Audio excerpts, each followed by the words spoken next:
time, we ask you please rise and move your caps for the playing of the Star Spangled Banner.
The 2026 Strasburg Express are on the air from First Bank Park in Strasburg, Virginia. It is the 2026 Strasburg Express and the Valley Baseball League.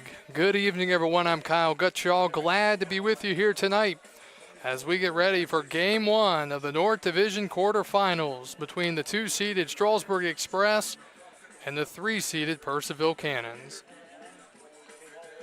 Right-hander Charlie Hogan out of Norfolk State will get the baseball tonight for the Express. Here in a pivotal Game 1, both teams looking to set the tone for the rest of this best-of-3 series. The lineup Hogan will face tonight for the Purcellville Cannons. Leading off and playing center field, it's Ethan Acevedo. Batting second is Vincenzo Cusat, the first baseman. Batting third and playing right, it's Keith Turner. Cleanup man tonight for the Cannons is the left fielder Seth Williams. Batting fifth, the shortstop Eric Martinez. Batting sixth and playing second base, it's Andrew Bell. Batting seventh is Gavin Braylon, the designated hitter. Batting eighth and doing the catching, it's Grant Hilton. And batting ninth and playing third tonight for the Purcellville Cannons is Grant Galuli. Aaron Van Tile will be on the mound tonight for the Purcellville Cannons. Appreciate everyone joining us. This series was scheduled to get started last night, but due to severe storms throughout the valley, we were rained out. So starting the playoffs here tonight, all games around the league were rained out. And the Express trying to get back in the win column. After winning 5 in a row, they have now lost 2 in a row. And time to start winning games here in the postseason. First pitch of the ball game is swung on and popped up, foul and out of play. And we're underway at a major league start time of 7:06. The count is 0-1 to Ethan Acevedo. Acevedo out of Virginia Commonwealth University from Monroe, New York. The 0-1. And that misses off the plate. Right-hander Charlie Hogan, 6-foot righty from Norfolk State University out of Virginia Beach, Virginia. Last time Hogan was on the mound, he threw a stellar 5 innings against Purcellville. Swinging a pop-up in the infield. charging in the third baseman, Tanner Waldrop. He gets there to make the catch. 1 out here in the first. First baseman from Frederick Community College, number 6, Vincenzo Kuzak. So with 1 out here in the first inning, it brings up the Purcellville first baseman, Vincenzo Kuzak. Kuzak out of Frederick Community College from Round Hill, Virginia. So not playing far from home for his Cannons, as that's fouled back and the count is 0-1. Well, what may be a very consequential loss the other night for the Express, as many of you have heard by now, the Newmarket Rebels, just hours after defeating the Express, officially announced that they were dropping out of postseason contention. The 0-1, swinging a foul back. So that game ended up being big in the sense that because the Express could not get the job done, they fell to the number 2 seed, and that gave Winchester that golden ticket and a first-round bye to move on and play the winner of this series between the Express and Cannons. So it ended up being a big game for really everyone, but especially Strasburg and Winchester. 0-2, swing and a miss. Got him on the changeup. Tag applied by the catcher, Morrish. So a strikeout and 2 unassisted. And there are 2 outs. So 2 outs here in the first, and here is Keith Turner, the right fielder. Turner out of Long Beach State University, 6-foot righty out of Atlanta, Georgia.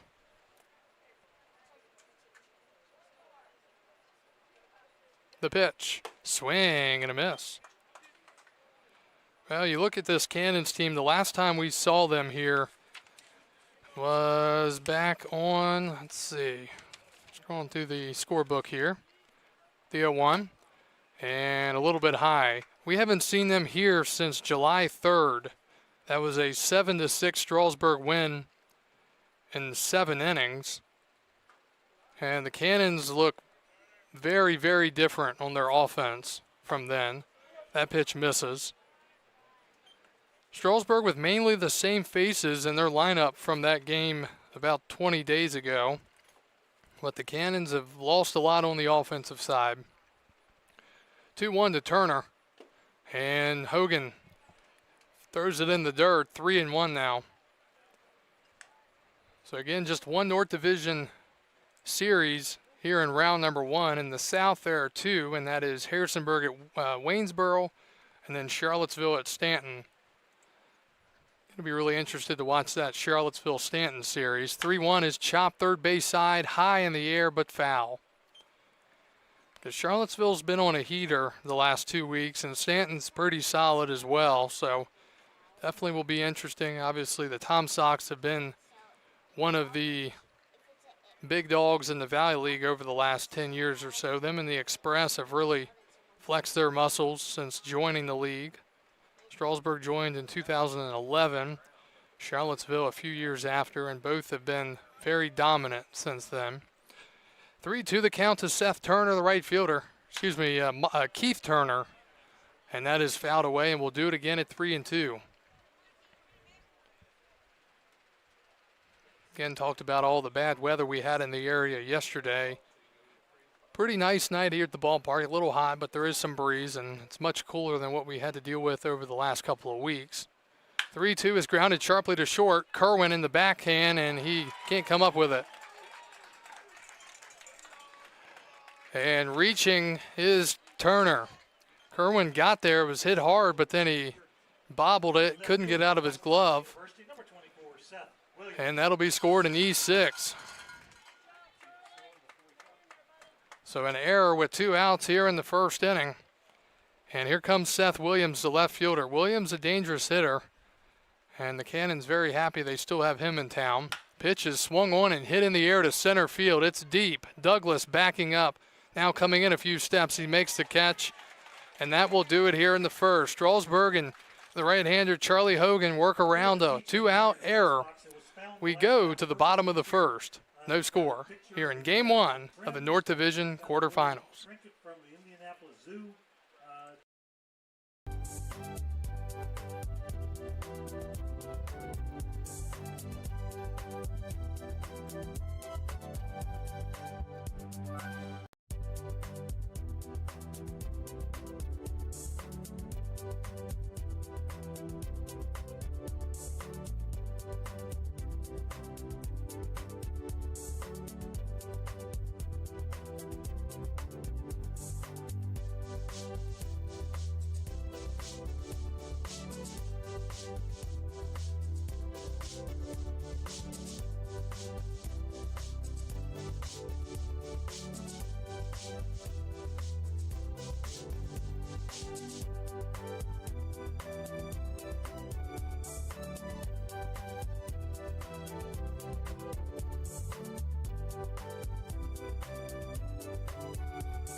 No score as we go to the bottom of the first. Aaron Van Tile, the right-hander from the University of Richmond out of Leesburg, Virginia, will get the start tonight here for the Cannons, and he will face Caden Haywood, who swings and hits a fly ball to left center field on the first pitch, and this ball is gone. Caden Haywood wasting no time at all as he exits left center, and on the first pitch of the bottom of the first, the Express take a 1-0 lead.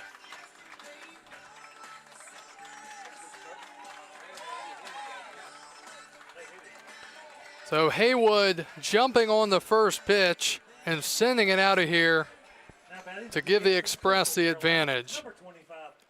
Didn't even have time to fully introduce Caden, the 6'6" righty, 255 from Western Carolina University. 1-0 Strasburg. Here's Sam Brown. Brown from heading to Coastal Carolina University. 6-foot lefty from Waverly Hall, Georgia. 1-0 from Van Tile. And that's in there for a strike, 1-1. Well, a lot's happened. I haven't had time to get to the dimensions at the ballpark here. 300 feet down the left and right field line, straightaway center, 365. 1-1 to Sam Brown, and that misses high, 2-1. And the Express just couldn't get it going against the righty Caleb Short and the rest of the Newmarket pitching the other night. Mustered just one run. 2-1 is a changeup that misses to Brown, 3-1. Rest of the lineup for Strasburg. Batting third is Ben Green, the right fielder. Cleanup man tonight, the first baseman, Marshall McGowan. Batting fifth is Tommy Kerwin, the shortstop. Dangerous count here. And he misses for ball 4. So Brown draws the walk, and Ben Green will step to the plate. The right fielder from UNC Asheville, number Batting sixth tonight for the Express, the second baseman, Brian Trujillo. Batting seventh is Fuller Morris, the catcher. Batting eighth, the third baseman, Tanner Waldrop. And batting ninth, the center fielder, Jay Douglas. So a home run and a walk, and here's Ben Green, the right fielder. Green, 6-foot righty out of UNC Asheville. He hails from Charlotte, North Carolina. Van Tile deals a breaking ball in there for a strike. It's 0-1. In the outfield for the Cannons, defensively, Williams in left, Acevedo in center, Turner in right, and the infield, Galuli at third, Martinez at short, Bell at second, Kuzat at first, and Hilton doing the catching. 0-1 is hit in the right center field. This ball's well struck, and that ball's going to be down. Green is rounding first, on his way to second. Here's the throw. It's not in time, and a double for Ben Green, and the Express have men at second and third with nobody out here in the bottom of the first. So Ben jumping on one and hitting it into the right center gap. First baseman from Western Carolina, number 22, Marshall McGowan. And the line continues to move here in the first for the Express. Here's Marshall McGowan, the first baseman. Marshall, 6'2" righty, 235 out of Western Carolina University from Forest City, North Carolina.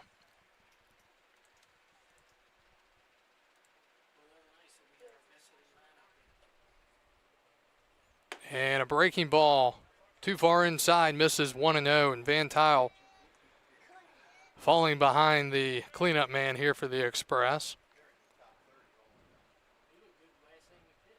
1-0 here, bottom of the first, minutes second and third, nobody out. Swing and a miss. McGowan frustrated with himself that he couldn't make contact there. It's 1-1.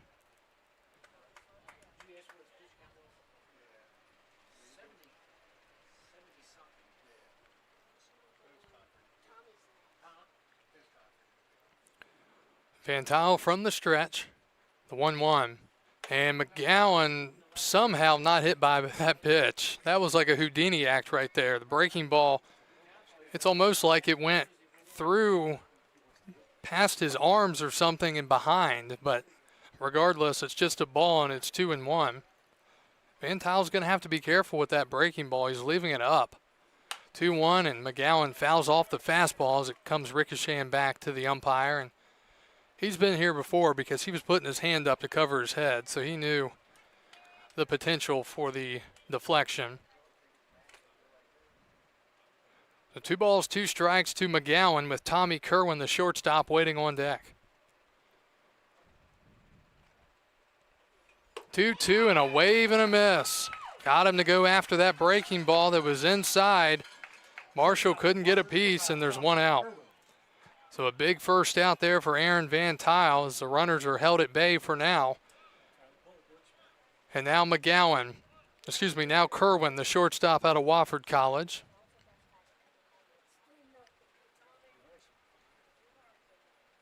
Six-foot left-hander trying to put it in play and score another run here. And he swings and pops it up. Third base side, it's out of play, and the count is 0-1. The infield playing back, and even the first baseman playing well back. So if you hit it over there, you've got a really good chance of scoring a run. Granted, Brown doesn't have the best of speed, and he's coming off that ankle injury, so try to avoid a home plate situation if possible. 0-1. Swing and a foul back. Just like that, Kerwin behind 0-2. Cannons wearing their typical visiting uniforms. What makes me think of a pair of pajamas with the colors. Got the maroon tops and bottoms with the white stripe. Cannons and white and gold across the chest. 0-2, and Kerwin takes up and away. 1 ball, 2 strikes. Cannon's last game was on Sunday. That was a close victory against the Newmarket Rebels.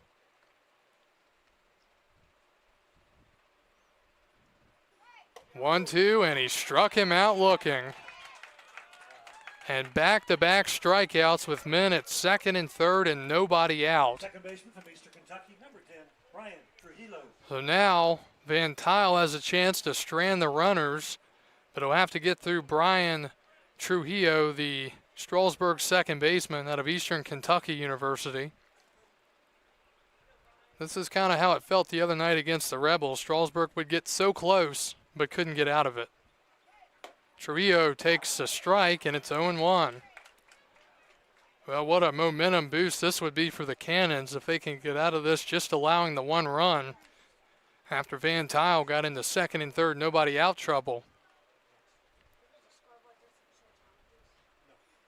0-1 misses up and away, 1 ball, 1 strike. Sam Brown at third, Ben Green at second, 2 outs. Aaron Van Tile on the mound facing the right-handed batter Brian Trujillo, the second baseman. A lot of room on that right side of the infield. Swinging a ground ball, foul. Third base side, and Aaron Van Tile a strike away from getting out of this jam. Just the 1 run allowed.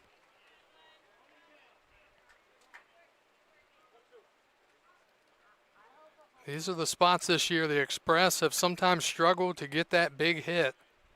And at this time of the year, you have to get the big hits.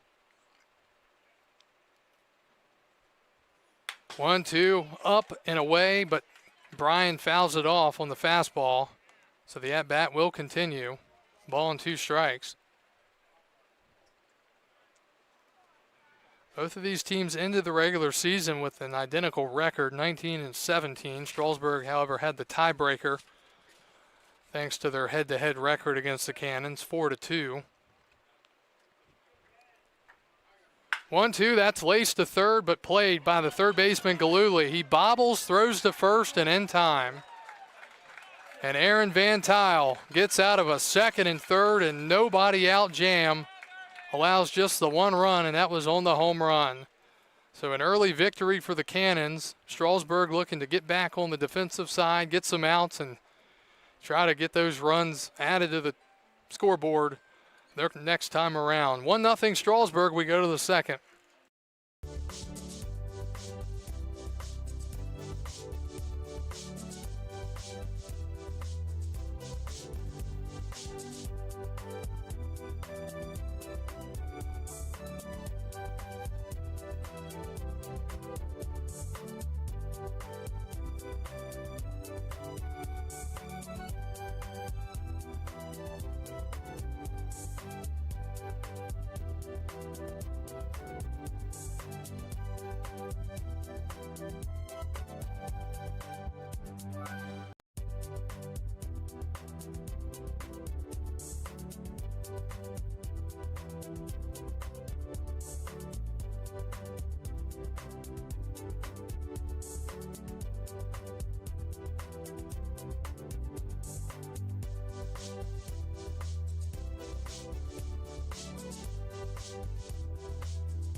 Martinez. 1-0 Strasburg as we go to the top of the second. Cannons will send up 5, 6, and 7. Eric Martinez, Andrew Bell, and Gavin Braylon. A heck of a job by Aaron Van Tile getting out of a second and third nobody out jam, allowing just the 1 run. Eric Martinez swings and drives one to right center. Douglas on his horse. He is not going to get there. And it'll be extra bases to lead off the inning for Eric Martinez. First pitch swinging, and rare instance there where Jay Douglas isn't able to get to a ball out there. And pretty fitting after not cashing in those extra runs. A leadoff double here for the Cannons. So here is Andrew Bell, the second baseman. Bell is out of Duke University, hails from Denver, Colorado. 6'1" righty, 195. And he takes a strike on the breaking ball from the right-hander Charlie Hogan, 0-1. First hit of the game for the Cannons there on the leadoff double.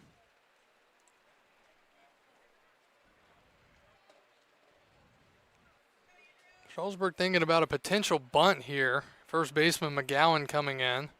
He is playing very close to the batter. He does show bunt, gets it down to the pitcher's side.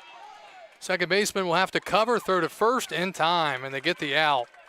Nice execution there as Trujillo had to come over and cover first. Hogan with the throw. It was a heck of a bunt.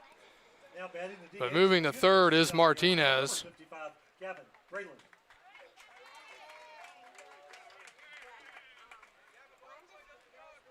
So score that 1-4 for the first out of the inning. And just like that, the tying run moves to third. And here is Gavin Braylon, the DH.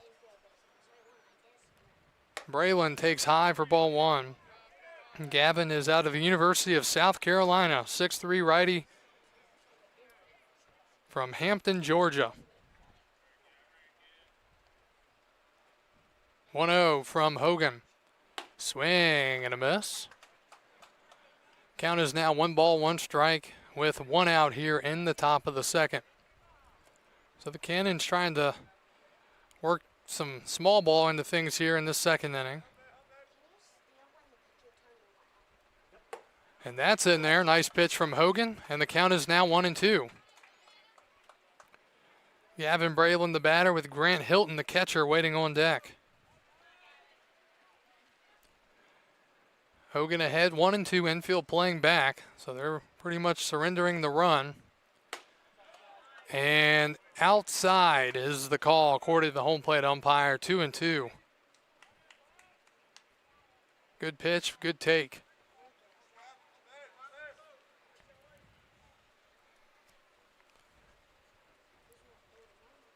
2-2 is laced to left. That'll tie the game as it's going to roll all the way to the wall. Haywood can't cut it off. Base runner falls down in between first and second. So it'll be a long single for Gavin Braylon. And this game is tied at 1 here in the second inning. So not taking advantage of early opportunities already. Coming back to not look good. Had him down in a 2-strike count, but couldn't put him away. Here's Grant Hilton, the catcher. And that misses inside, ball 1. Graham Hilton, 6'1" left-hander out of Virginia Commonwealth University from Mustang, Oklahoma. 1-0. Swing and a foul back. Defense tonight for Strasburg in the outfield, Haywood in left, Douglas in center. Green in right. In the infield, Waldrop at third, Kerwin at short, Trujillo at second, McGowan at first, and Morrish behind the plate. 1-1. Inside again, 2-1.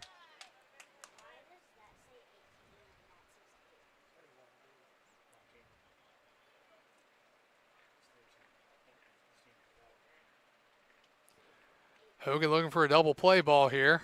And a check swing on a called strike, 2-2. Back-to-back 2-strike counts here for Charlie Hogan.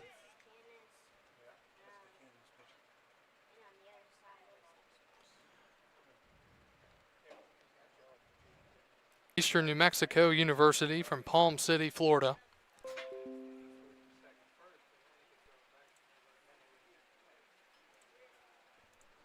And the pitch is a called strike, 0-1.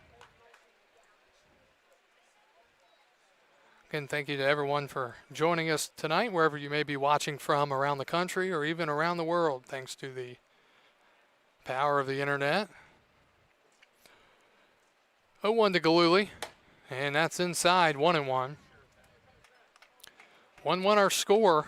Cannons fight right back to tie it up on the one-out RBI single by Gavin Braylon. And now they've got a man at second with 2 outs for Gillooly. 1-1, swung on and missed, 1-2. Strasburg will have 7, 8, 9 due up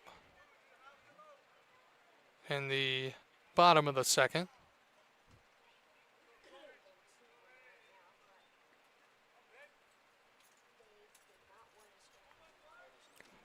He sets, and he delivers. And a breaking ball down the middle for strike 3, and that will do it here in the top of the second. Cannons tied up. Strasburg coming to bat. It'll be Morris, Waldrop, and Douglas due up against the right-hander Aaron Van Tile when we return here on the Strasburg Express Baseball Network.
One our score. We go to the bottom of the second. Fuller Morris, the catcher, leads off. And the first pitch is a breaking ball in there for a strike, 0-1. Fuller is out of Georgia State, out of Canton, Georgia, 6'1" righty, 180. Strasburg looking to get back in the run column here in inning number 2. 0-1, wave and a miss. He was fooled on the breaking ball, 0-2. Strasburg with a leadoff home run in the bottom of the first and a walk, a double to make it second and third, nobody out, and then 2 strikeouts, 1 swinging, 1 looking, and a ground out to third. Big missed opportunity early. 0-2 to Morris. That is inside for a ball, 1-2. Aaron Van Tile starting inning number 2 at 22 pitches. He threw 14 for strikes in inning number 1, did have the 1 walk.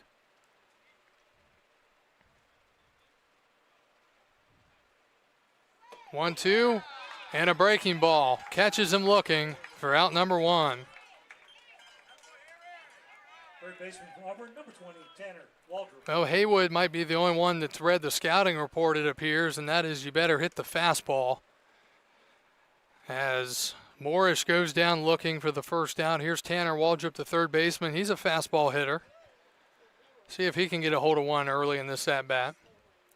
Waldrop out of Auburn. And there's the slow breaker, in for a strike, 0-1. And we have seen Van Tile pitch here against the Express previously. It's one of the early outings of the year. 0-1, swing and a miss. 0-2.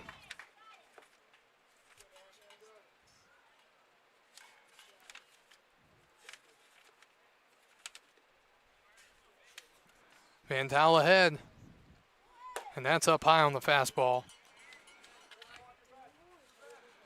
Van Tile started back on May 31st against the Express. He went 3 2/3, allowed 7 hits, 6 runs, 5 earned. He walked 3 and struck out 4. And he strikes out another one here. 2 outs here in the second. And suddenly, Strasburg's offense has gotten ugly here against the right-hander. Jay Douglas will bat with 2 outs here in the second inning. 1-1 the score.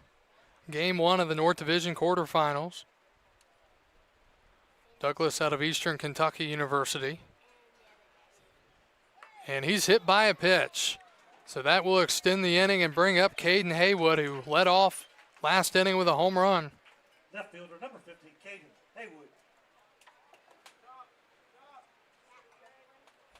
So let's see if that 2-out mistake there from Van Tile opens the door for some runs here with 2 outs for the Express. Got to think he's probably not going to throw Haywood another first pitch fastball. If he does, want to elevate it out of the zone. Douglas with very good speed at first.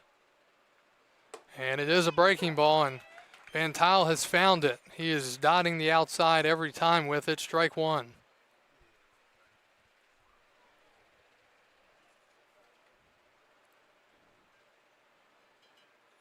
Swing and a miss. Pulled the string. 0-2.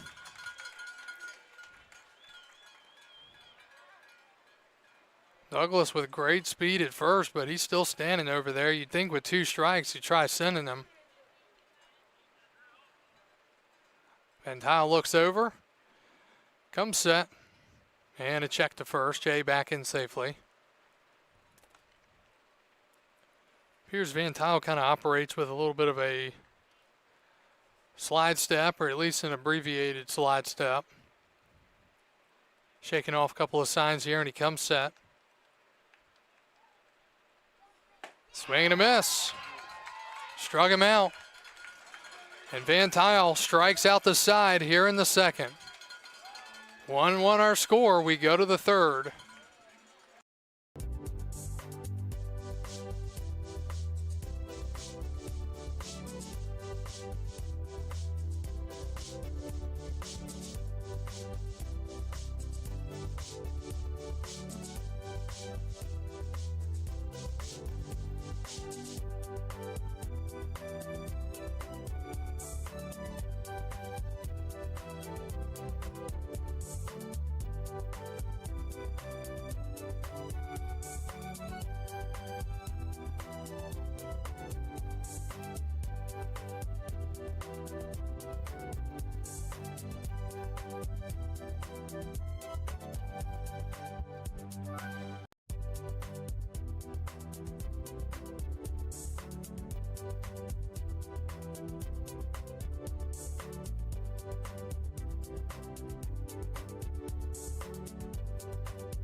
Ethan Acevedo leads off for Purcellville as we go to the top of the third. 1-1 our score.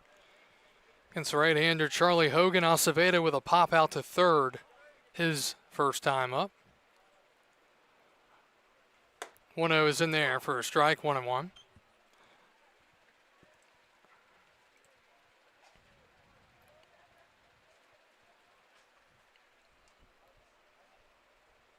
One is blooped in the right, and that's going to be down for a base hit.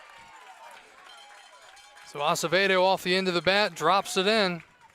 And a good start to the third inning for Purcellville. Leadoff man on. First baseman number 6, Vincenzo Kuzak.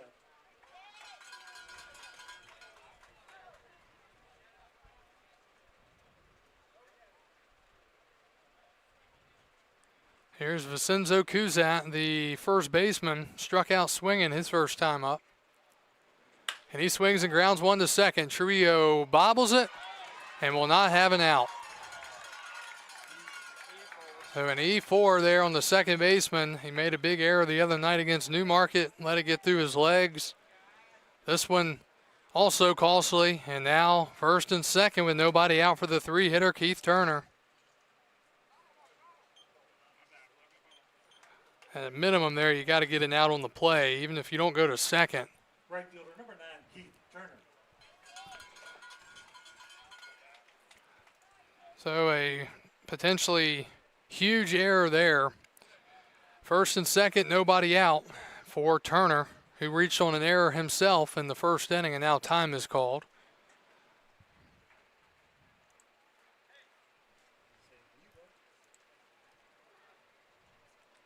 So are they trying to set up the bunt here? You've got Seth Williams, the left fielder who hit a deep fly ball to center his last time.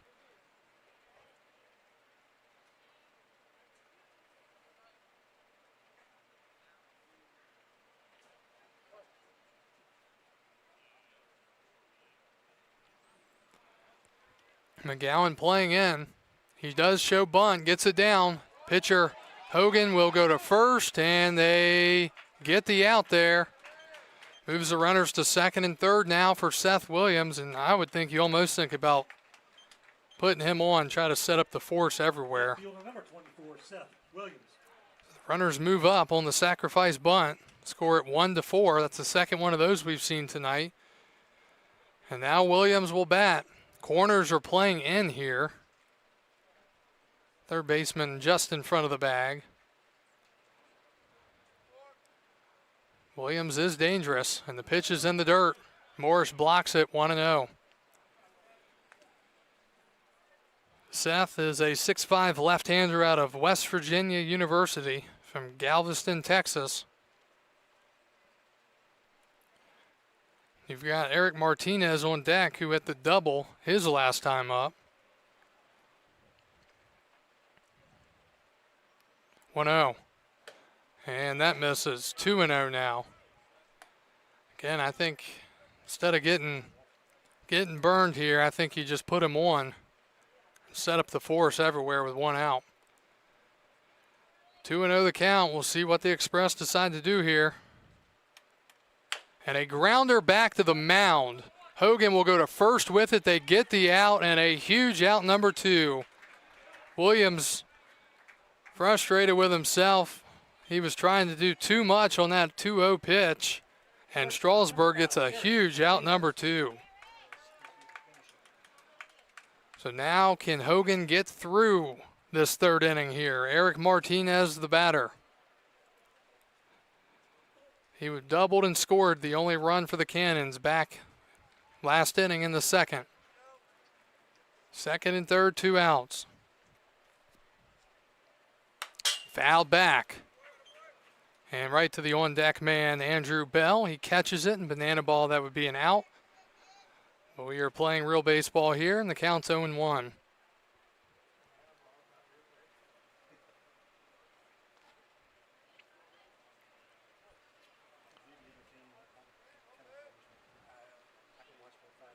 Huge spot early in this game. Second and third, 2 outs. The 0-1. Called strike right down the middle. And Hogan ahead 0-2. Strasburg will have 2, 3, 4 due up in the bottom half of the third inning. As of right now in a 1-1 game, can Hogan put him away?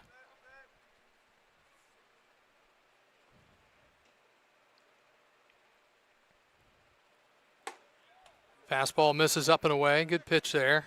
Didn't get the swing and miss. Still ahead, 1-2.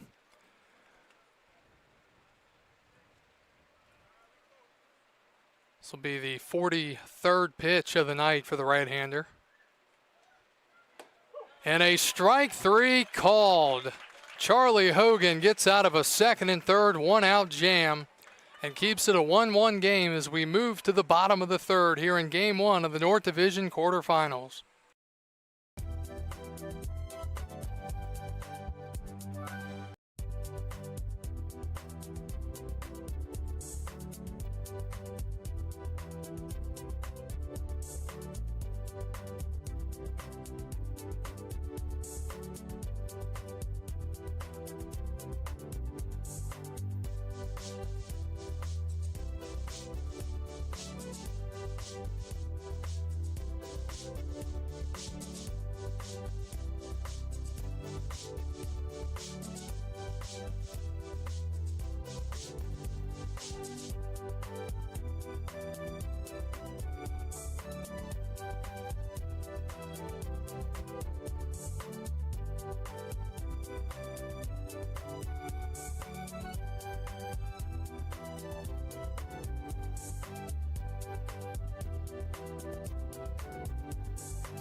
Sam Brown leads off for Strasburg here in the bottom of the third. 1-1 our score.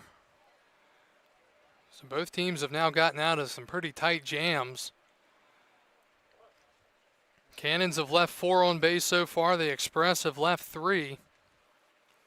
Brown with a walk his first time up. And he takes a strike. Sam was left at third base with nobody out in the first inning. Sam the DH tonight out of Coastal Carolina University. And a breaking ball misses. You can see even from the first at bat, the Cannons are really trying to throw him outside. They're trying to make him go the opposite way instead of trying to pull it. And we've seen him do both this year, but he's really good at just pulling the ball into right field for a base hit. 1-1, wave and a miss. And the count now, a ball and 2 strikes. Brown will be followed by Ben Green and Marshall McGowan. First 3 due up in this third inning for Strasburg. Aaron Van Tile struck out the side last inning. He did hit a man. And a check swing, did he go? No, he did not, says the third base umpire. And Brown will get another opportunity, 2-2.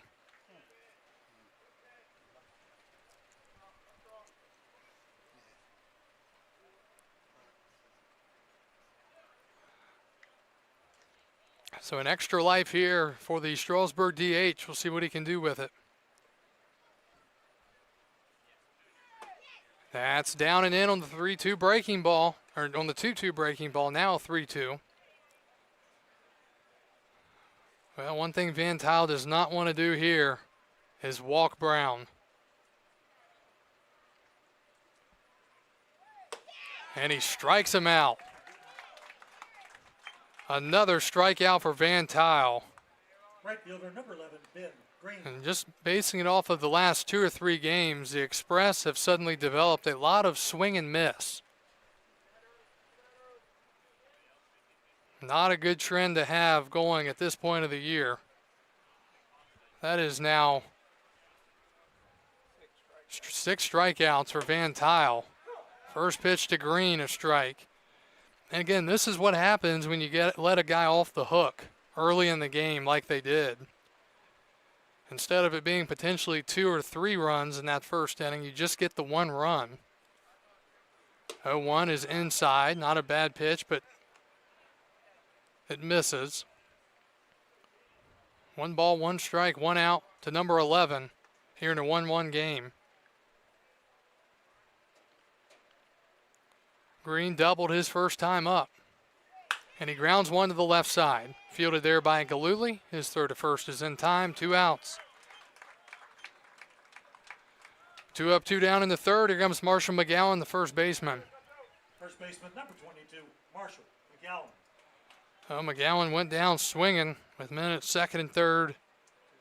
And nobody out in that first inning.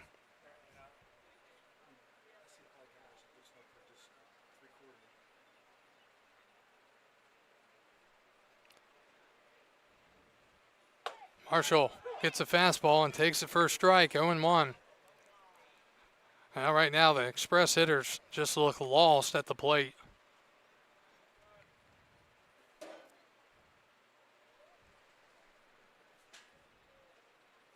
Oh, 1 popped up and playable for Martinez.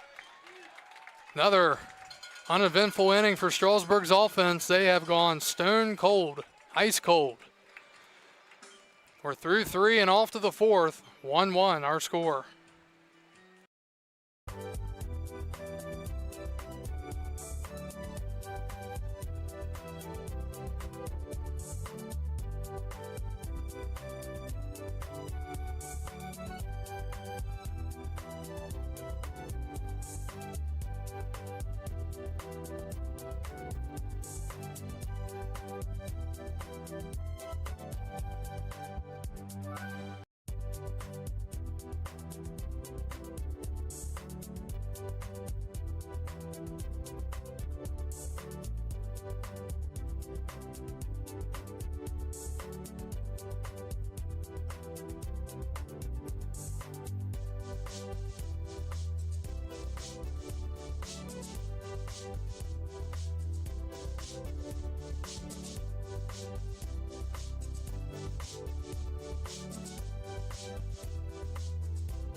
Back to baseball. We go to the top of the 4th. Quickly a 1-1 count to the leadoff man, Andrew Bell.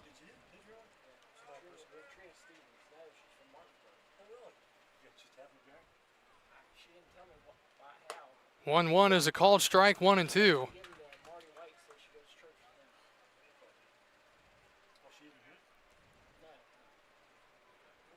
1-2 coming up. Bell with a sac bunt his first time up. Hogan deals, and that is swung on and fouled away. Well, so far through the first 3 innings, Purcellville 1 run, 3 hits, no errors. Strasburg 1 run, 2 hits, 2 errors.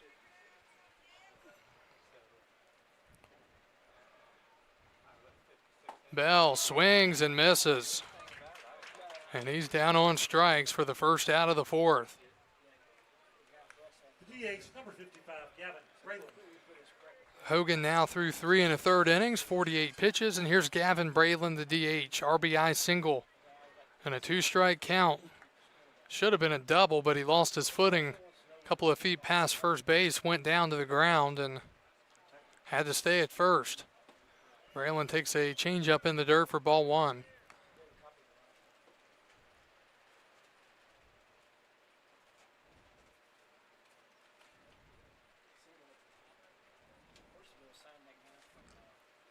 And that is popped up off the end of the bat, and that's going to be caught by the speedy Jay Douglas. Great closing speed there by the center fielder, and Douglas able to get there for the second out of the inning. Now batting the catcher, number 46, Graham Hilton. With 2 outs here in the fourth, it brings up Grant Hilton, the catcher. He grounded out to first his only time up tonight, sharply, I may add. Swung on and fouled away on the cue shot, 0-1.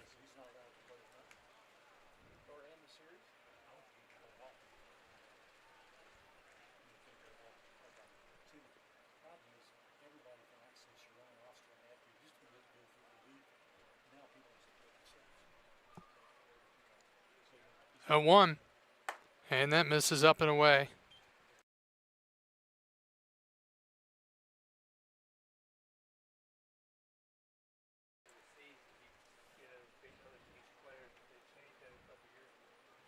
One swing and a miss, and Hogan getting into a groove here for the Express. Quickly 2 strikes to the catcher for the Cannons, Grant Hilton.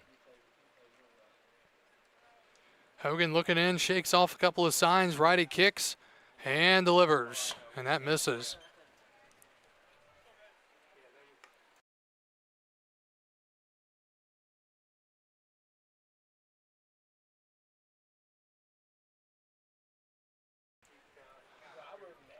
Two.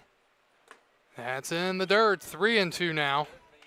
Well, if Hilton can get on, Grant Galuli, the third baseman and the 9-hitter, would bat here in this 4th inning for the Cannons. Turning out to be a beautiful night for baseball here on the 22nd of July in 2026, and that pitch is swung on and missed.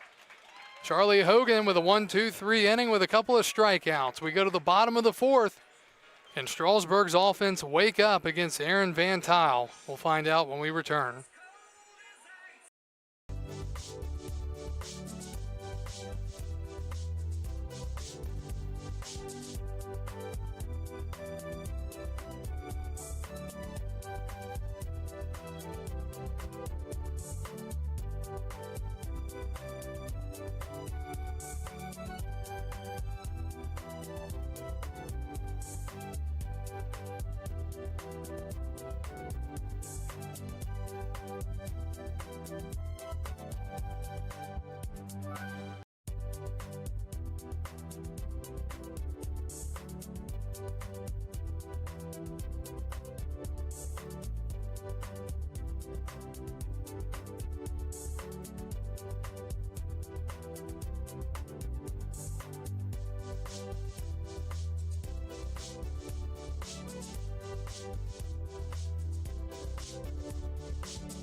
Tommy Kerwin leads off for Strasburg as we go to the bottom of the 4th.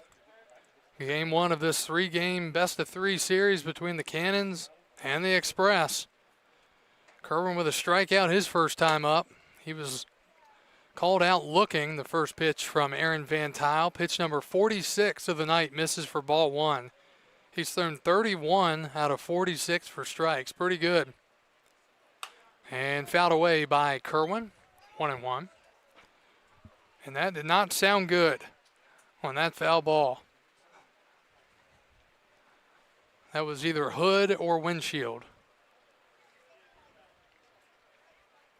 1-1 to the left-handed shortstop. And he shows bunt. Pulls back and takes a strike, 1-2. Kerwin will be followed by Trujillo. And Fuller Morrish.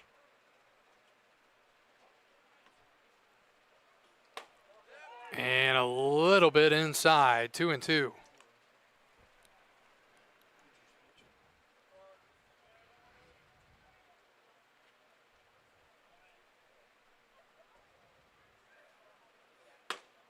Down and in, 3-2. Well, Van Tile had Sam Brown in the 3-2 count to lead off last inning, but he struck him out. What will he do here with Tommy Kerwin? Just one walk so far by Van Tile. And make it 2 as he misses inside, and there's the dreaded leadoff walk to start the bottom of the 4th. Now batting the second baseman, number 10, Brian Trujillo. Here is Brian Trujillo, the second baseman. Brian grounded out to third sharply his first time up. That was back in the first. Kerwin with good speed. We'll see if Strasburg wants to start getting aggressive on the bases a little bit. Pitch is outside. I got to think that they must be, from the stopwatches that they use, they must be detecting that Van Tile's pretty quick to the plate, because Douglas did not run when he was on first. 1-0. Swinging a bloop into left center field. That's going to be down for a hit. And Kerwin is going to stop at second, and probably the right decision there as Williams came up firing to the cutoff man. So it'll be first and second with nobody out here for the Express, and here comes Fuller Morris, the catcher. Well, now does Morris square around to bunt here? The Express are not a team that bunt a lot. When they have bunted this year, they've primarily been for base hits. They have not looked to sacrifice a lot.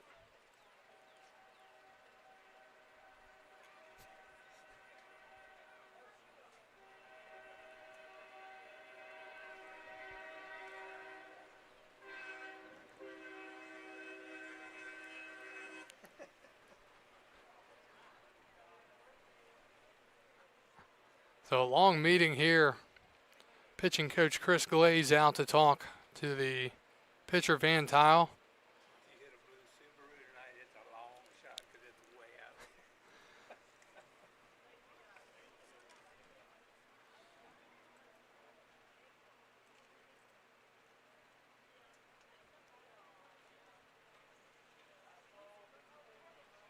Can't believe how much time was just given there on that visit, but all right, so Fuller Morris, the catcher who struck out looking his first time up, will bat. And remember back to that at-bat, Morris got that breaking ball for a called strike early in the at-bat. He didn't like the call. And then he got it again even further outside, and he swung at it and then eventually went down looking. So will he bunt here? Kuzat playing in at first. He does square, and they will throw back to second. So no disengagement there for the pitcher Van Tile.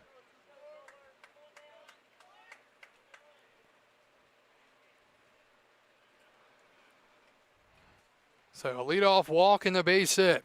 Now situation here for the bunt. He gets it down first base side. And the play at first, not in time, and it's thrown away. One run will score, and Morris into second. Heck of a bunt there by the catcher. He bunted it to the left of the mound. Van Tile thought that the first baseman Kuzat was going to field it. Instead, he did not. And Van Tile hesitated, ended up firing to first. It got away. A run scores, and the runners are now at second and third with nobody out. So the leadoff walk, no surprise, comes back to hurt the Cannons. That will be scored a base hit and an E1 as Trujillo moves to third and Morris up to second. Heck of a bunt there by Morris. And now Waldrop swings and drives one to right, backing the right fielder up, reaching up, he makes the catch at the track. Runners are going to tag up, and the Express now lead it 3-1. Waldrop sent it for a ride, but Keith Turner able to get back there and reach up in time to make the catch. Trujillo comes in to score from third, and moving to third is Fuller Morris. 3-1 Strasburg here in the fourth. So credit Waldrop with an RBI there. That's the first out of the inning. And now Jay Douglas will bat with a man at third and one out. And I wouldn't rule out the squeeze play here. Drag it to the first base side, you've got to run. And Van Tuyl is going to step off. They're going to appeal to second. And safe is the call.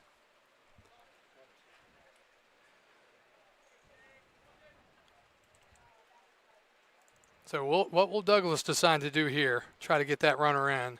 He's going to be swinging, it appears. He takes a strike, 0-1.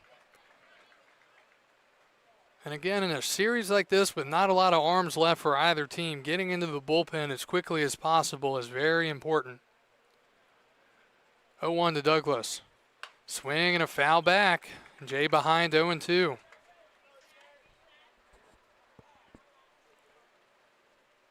Strasburg has left 3 men on base so far.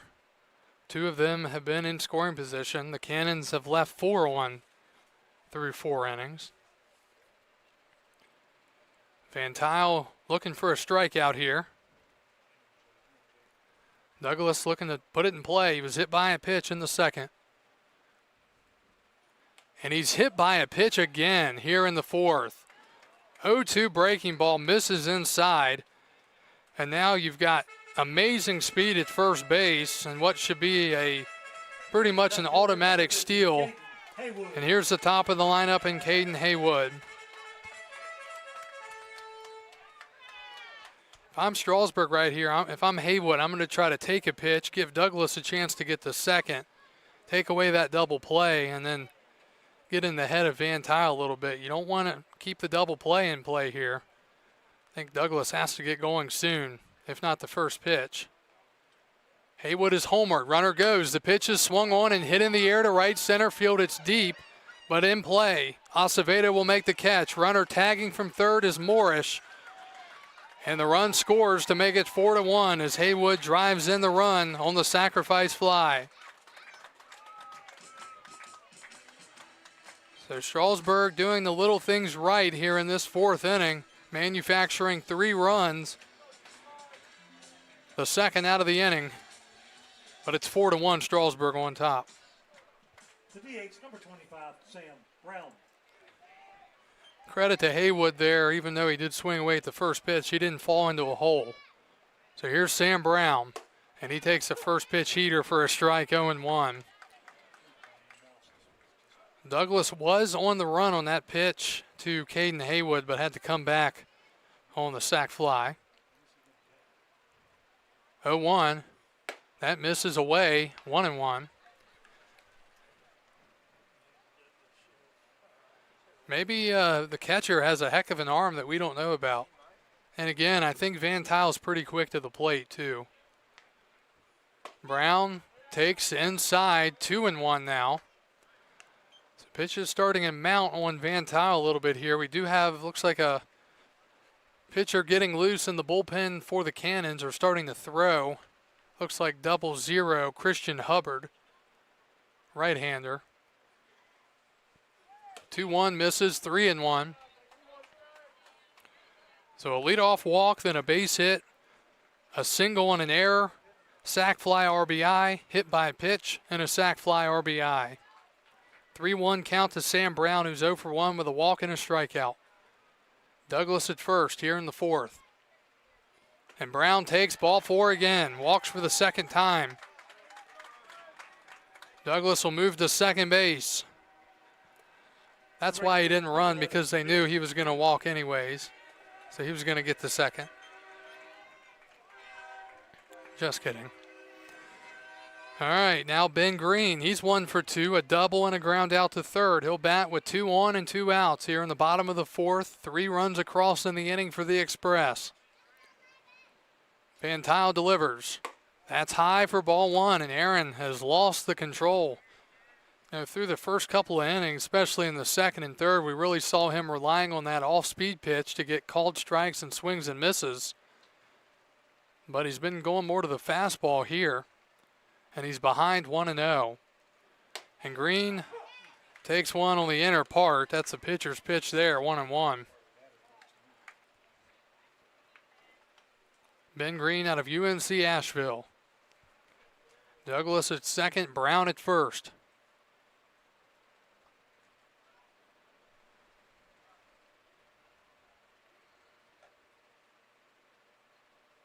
1-1 is grounded to first and down the line. Past the first baseman. 1 run will score. Brown being waved around to home, and he will score standing up. And a 2 RBI double for Ben Green, his second double of the game, and the Express now lead it 6-1 here in the bottom of the 4th inning. Cusat tried to swipe at it, but he couldn't make the play, and it went all the way down into the corner. So Green has his second double of the game, 2 RBIs on the play, and the Cannons are scrambling to try to get someone loose as quick as they can. Still nobody ready yet. So now Van Tuyl will face Marshall McGowan here with 2 outs and a runner at second. And he takes a slow breaking ball for a strike, 0-1. That is pitch number 68 for Van Tuyl. He has allowed 5 runs in this 4th inning, and it all started with a leadoff walk. 0-1 to McGowan. Fouled back. He was waiting on that breaking ball that time, but straight back into the net. And the count is 0-2.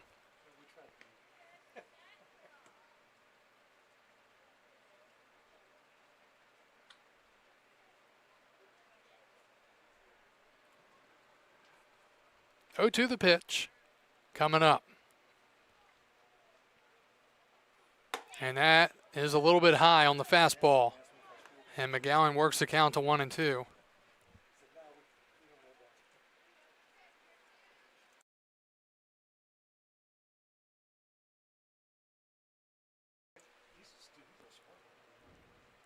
One, two. And a pop-up first base side foul territory. McGowan jammed by that breaker again. And that will do it in the 4th, but not before. Strasburg scores 5 runs in the inning. And through 4, they lead the Cannons of Purcellville 6-1 here in Game 1 of the North Division quarterfinals.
Six to 1 our score as we go to the top of the 5th.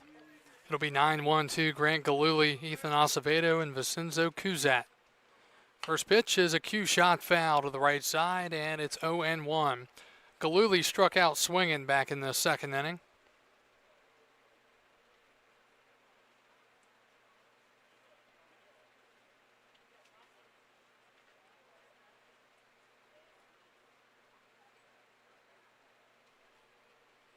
And a ground ball to second, slowly hit. Trujillo fields this one and throws to first in time. That had some crazy side spin on it, but Trujillo with a nice play over there for the first out here in the 5th inning. So 1 up, 1 down, and here's Ethan Acevedo. Ethan with a pop out to 3rd in the 1st, and then a bloop base hit to left center in the 3rd. Charlie Hogan delivers. Swing and a miss. The count is 0-1. Cannons with a run on 3 hits, 1 error. They scored that run in the second inning after the leadoff double by Eric Martinez. Base hit by Gavin Braylon. Another cue shot. That's the third one of those we've had this inning. That kind of tells you what Hogan is doing. Doing a nice job manipulating the baseball in a legal way, of course, with his grip and getting some awkward swings from the Cannons. 0-2. And he takes this one down and away, a ball and 2 strikes.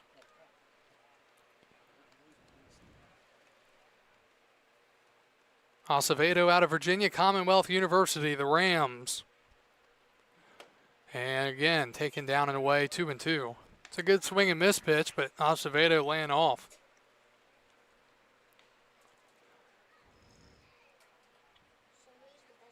Two, and that just misses. 3-2. A little bit off the plate. Well located. Acevedo has taken 3 pitches in a row now for balls. And the 3-2 misses for ball 4, and a 1-out walk after having him behind 2 strikes.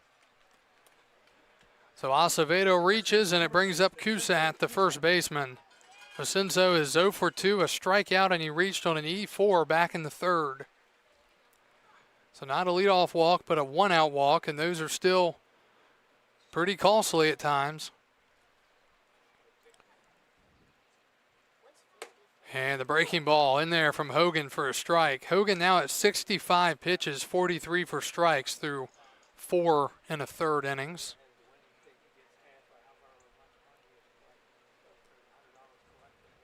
A 1.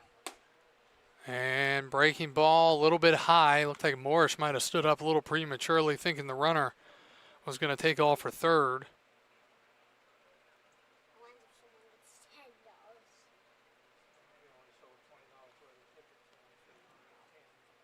One, breaking ball in for a called strike.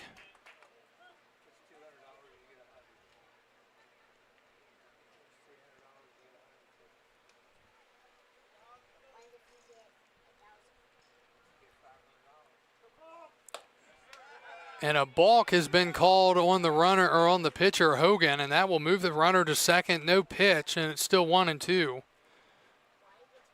So Acevedo, I believe Hogan did not come set, and that's what forced the balk call. So now a runner in scoring position, but a 1-2 count to Cusat, the Purcellville first baseman.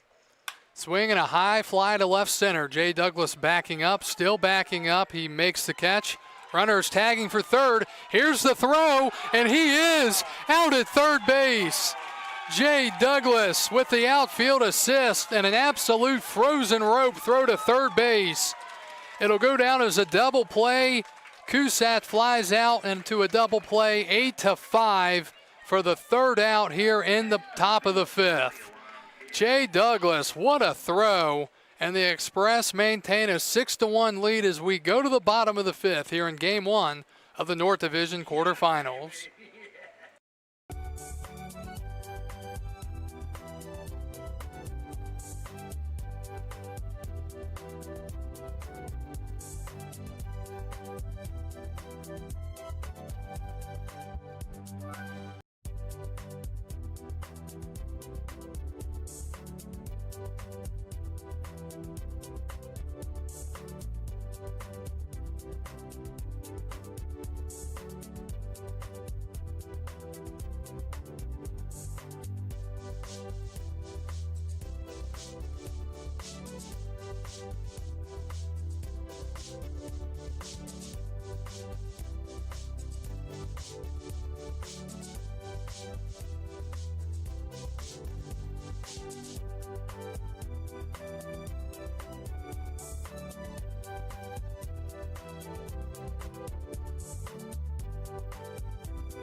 Strasburg leading 6-1 as we go to the bottom of the fifth. Tommy Kerwin leads off. It'll be Kerwin, Trujillo, and Morrish. Count is 1-0. Van Tile still on the mound, and Tommy fouls it away toward the parking lot. Nearly taking off a blue Subaru's roof.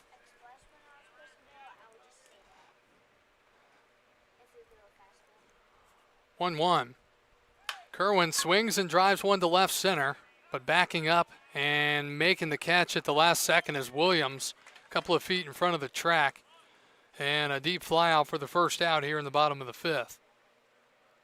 Now batting second baseman number 10, Ryan Trujillo. And again, in normal circumstances, Cannons probably wouldn't continue riding with Van Tile here, given the pitch count and some of the the runs he's given up. But in the playoffs, guys sometimes have to eat a little bit longer. Trujillo batting, and he takes high. Bryan with a base hit and a run scored back in last inning in the fourth.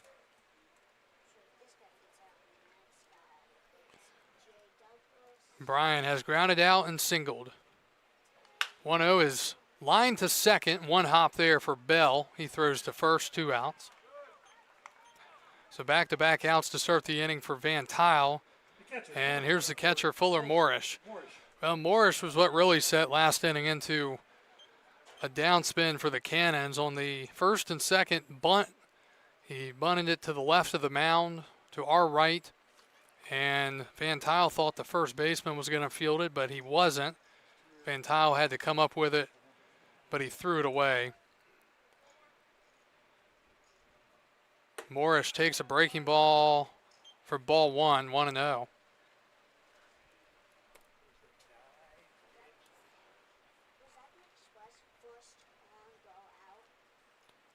To the right-handed hitting catcher, and that's in there for a strike, 1-1.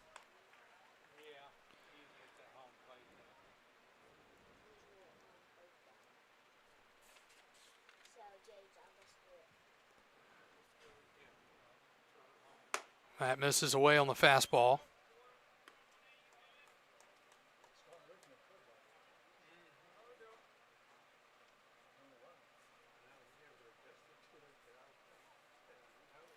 Two balls and a strike. Morrish chops it to short. Martinez will field and throw in time, and a 1-2-3 inning for Strasburg in the bottom of the fifth. Through 5 and off to the 6th inning. We'll see if Hogan's coming back out or if they're calling to the bullpen. We'll tell you about the top of the 6th right after this.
Welcome back to Strasburg, Game 1 of the North Division quarterfinals here in 2026. Kyle Gutshaw with you from First Bank Park in Strasburg.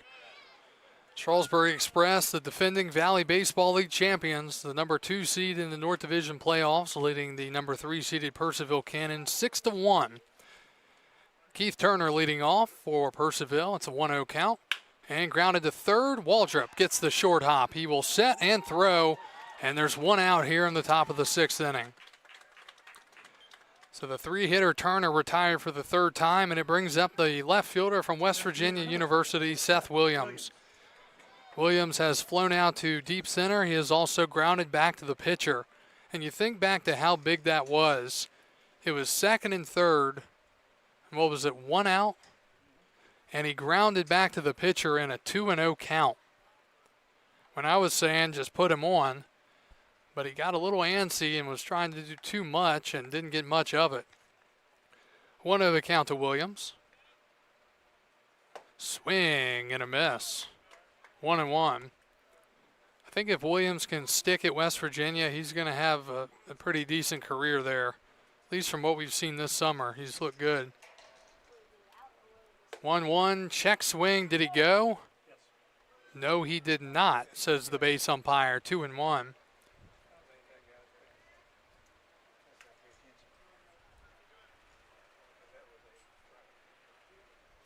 Two balls and a strike from Hogan, and that misses. 3-1. Well, pitch count's starting to get up there a little bit for Hogan, especially in today's days of pitch counts. He's up to 74 now. 3-1 to Williams, and that misses. So a 1-out walk to Seth Williams here in the 6th inning. Shortstop, number 5, Eric Martinez. And it brings up Eric Martinez, the shortstop. He has doubled, scored a run, and struck out looking tonight. Hogan would love a double play ball right here. Try to get through 6 innings of work here in the playoffs. That's down the middle, and a called strike, 0-1.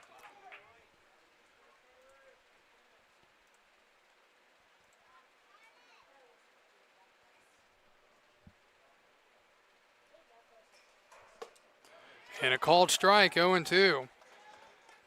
Well, the 2 top-seeded teams in the South Division are both trailing so far. Take a look at the scoreboard here in just a moment. 0-2 to Martinez. Hogan deals. And he's going to call another balk. So a second balk has been called tonight on Hogan in back-to-back innings. And that pitch looked like it was going to be a strike as well. Instead, it's a no pitch. So now a base hit could give the Cannons a little bit closer here. Eric Martinez, the batter. He's the shortstop out of North Central Texas College. And he swings and fouls it. Oh, catcher Morris had it pop out of the mitt. So it'll hold it 0-2. So that's back-to-back innings where we've seen a 1-out walk turn into a walk and a balk. 0-2. Swing and a miss. Struck him out. Morris holds on to it this time. 2 outs in the top of the 6th inning. Second baseman, number 13, Andrew Bell. The last inning, of course, ended on that fly-out double play. Jay Douglas making the catch and the strong throw on a line to third to double up Vincenzo Cuzat, to double up Ethan Acevedo. So here's Andrew Bell. He's 0 for 1, sack bunt and a strikeout. And he takes away ball 1. Scores around the Valley League again. There's 2 South games tonight. The number 1 seed, Waynesboro Generals, trailing Harrisonburg 6-5, bottom of the 4th. And the number 2 seed, Stanton Braves, trailing the Charlottesville Tom Sox 5-1 in the 3rd inning. 1-0's a chopper past the pitcher. Kerwin, throw to first, not in time. So that was a high chopper. Hogan couldn't make a play. Kerwin made a heck of an effort, but not in time. So the infield single. And now the Cannons have men on the corners with 2 outs. Braylon. And now the question is, can you get Hogan through this 6th inning here? He's at 81 pitches, 52 for strikes. Facing Gavin Braylon for the 3rd time, an RBI single in the 2nd, a fly out to center in the 4th. Very small lead at first for Andrew Bell. That's in there for a strike. Hogan working from ahead, 0-1.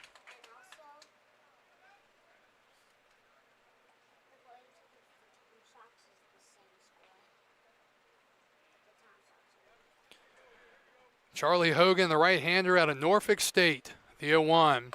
That's in there for a strike, and it's 0-2 now.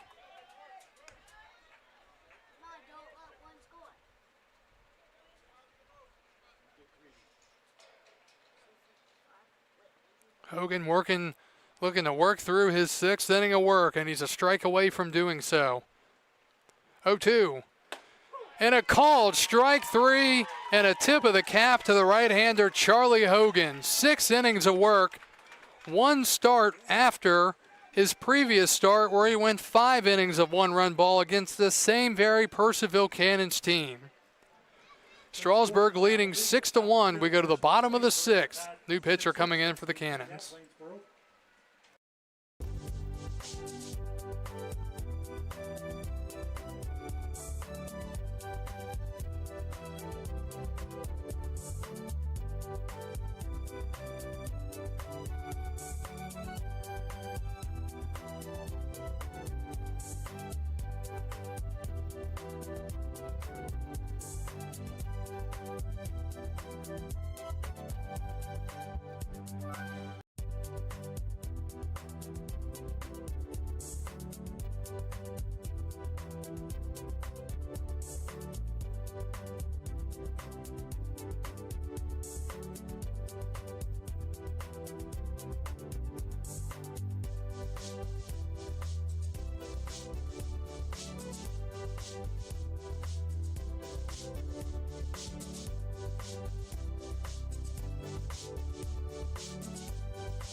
We go to the bottom of the 6th inning. Strasburg with a 6-1 lead over the Cannons at Purcellville. New pitcher for the Cannons. They'll go to number 0, Christian Hubbard, 6'4" righty out of the University of Arkansas at Monticello.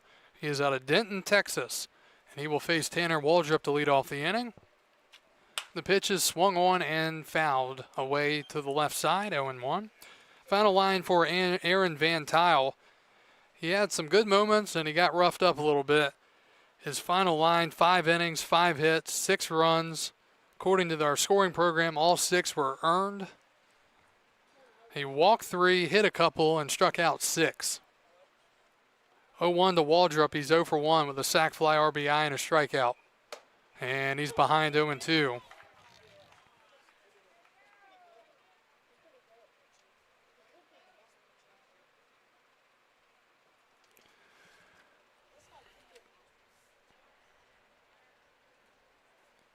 Hubbard, 6'4", 250. Sets up on the right side, third base side of the rubber. And the pitch misses high, 1-2. Strasburg 6 runs on 5 hits with 2 errors. Purcellville 1 run on 4 hits. They've committed 1 error.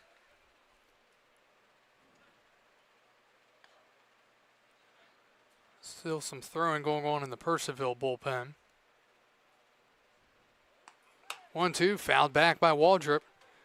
Tanner out of Auburn, 6'1" left-hander. Also hails from Auburn, Alabama. Have to think Strasburg is probably going to be going to the bullpen here in this next inning, but we'll see.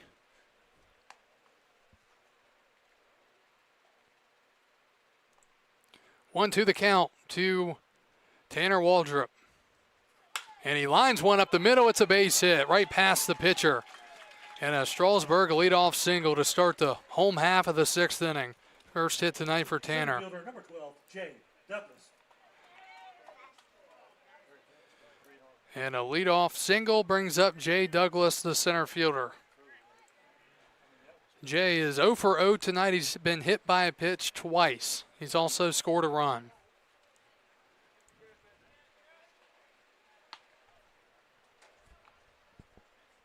Check the first. Waldrop back in with a throw.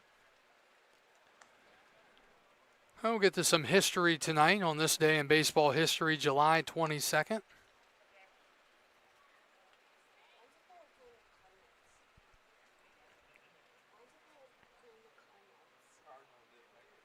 Douglas showing bunt, pulls back and takes a strike. He didn't like the call. It's 0-1.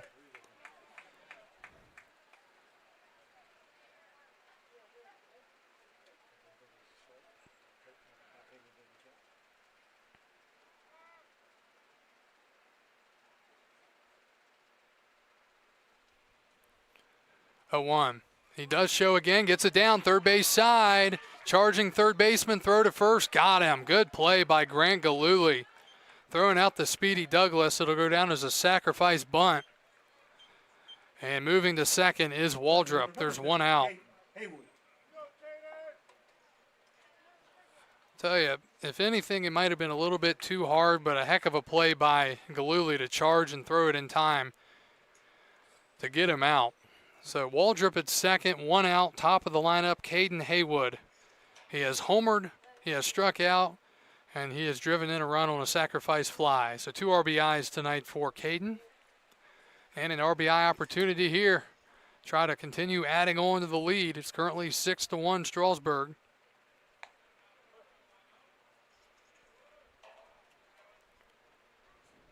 First time Haywood has faced Hubbard tonight. And he shows bunt and pops it up foul. So a surprise move there from the big man, Haywood, trying to put down the bunt, but it didn't work out.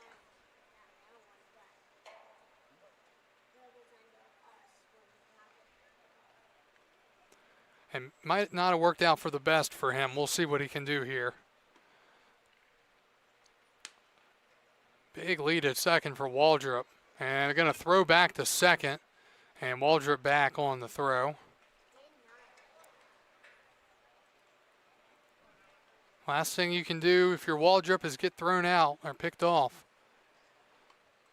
Or I should say the last thing you should do, because we've seen it happen with different guys this summer. More than once. 0-1.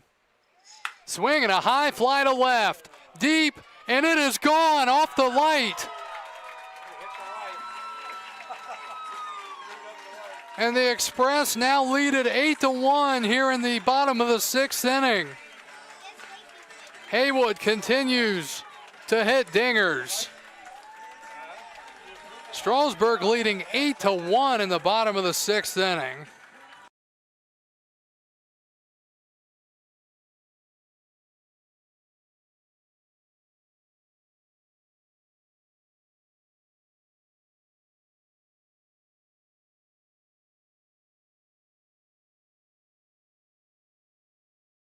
Haywood with his second home run of the night.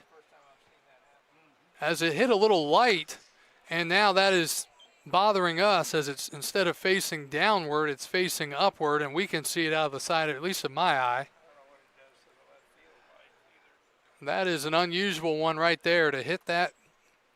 There's 2 little lights attached to the big light pole, and Haywood's ball hit the light on the left and jolted it upward. 0-1 to Brown. Sam takes in the dirt. So Caden Haywood with RBIs number 3 and 4 tonight. Coming up big after he tried to lay down a bunt. Thankfully for the Express, that didn't work out. Sam has walked twice tonight, scored a run, and struck out swinging. And he takes a little bit outside, 2-1 now.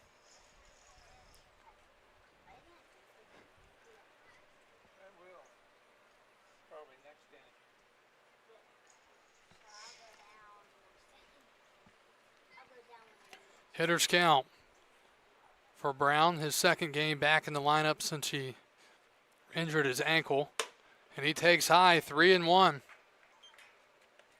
Brown will be followed by Ben Green here in the bottom of the 6th inning. Again, a 2-run homer by Caden Haywood, his second home run of the game. And this is his second 2-run home run game in the last week. He did it back on the 16th against Front Royal. 3-1 the count to Sam Brown. And that is hammered to right field and deep, but it is foul. He pulled it a little bit. That had plenty of distance, and one of the better swings we've seen from Sam since he's returned to the lineup. So now the count 3-2.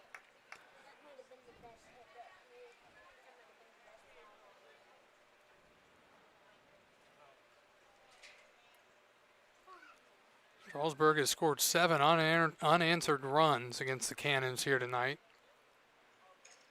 3-2, fouled straight back. And we'll do it again. I'm going to have to readjust my position tonight because that light is really not agreeing with me. You can see it on the live stream.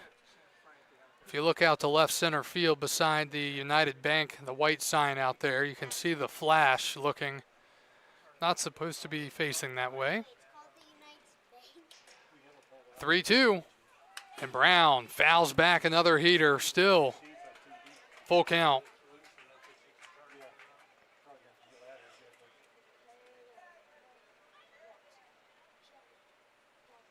Again, the winner of this series will play the Winchester Royals, who received the golden ticket from the Rebels after they forfeited their season instead of heading into the playoffs due to their roster size.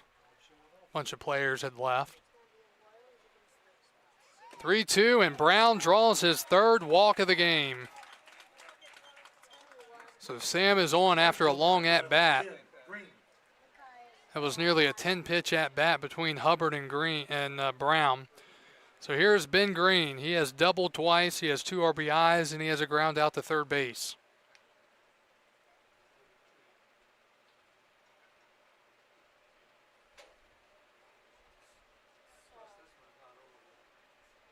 Check to first, Brown back in with the throw.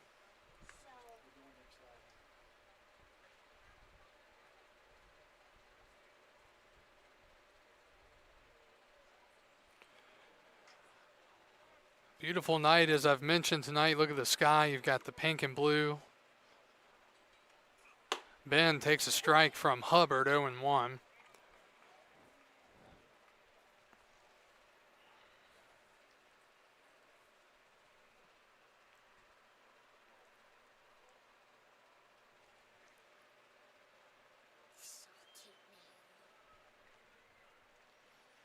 One. That is fouled away. Out of play, 0-2. Well, we'll start getting to some history here in this bottom of the 6th inning. On this day in 1909, for the first of 4 times in his career, Ty Cobb steals second base, third, and home in 1 inning, doing it in the 7th against Red Sox pitcher Harry Walter. It's also Ty's first swipe of home in his career as the Tigers beat Boston 6-0.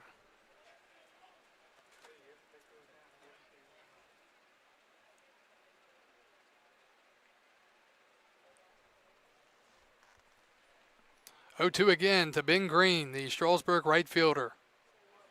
Fouled away.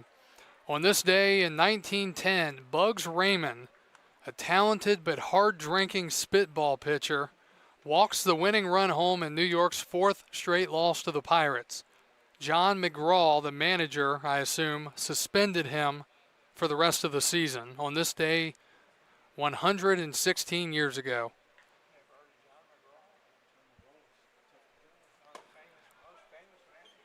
And that misses.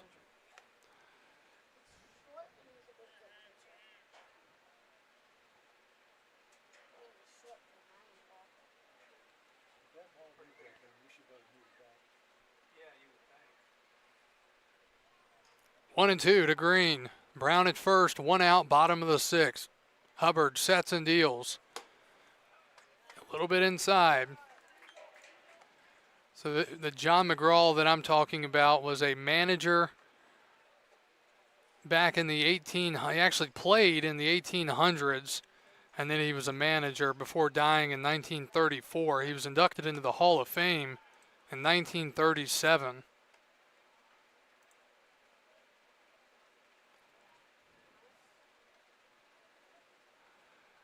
Connie Mack once said there has only been one manager, and his name is John McGraw.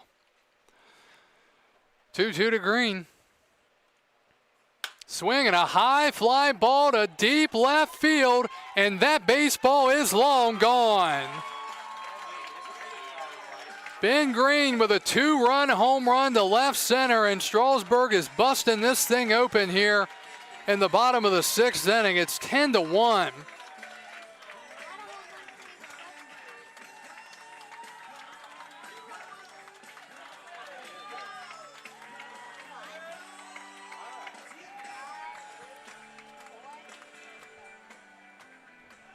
So the home run palooza continues here tonight for the Express.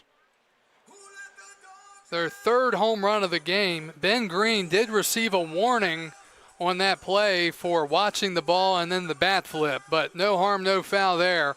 Pitching, we've got a visit to the mound. We'll be right back.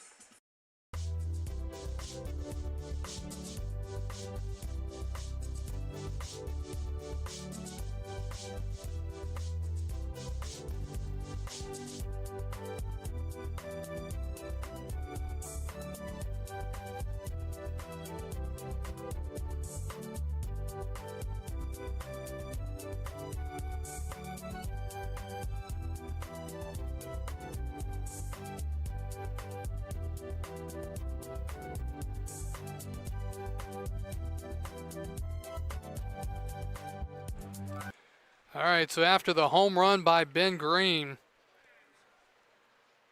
Strasburg now leading 10-1 here in the bottom of the sixth inning.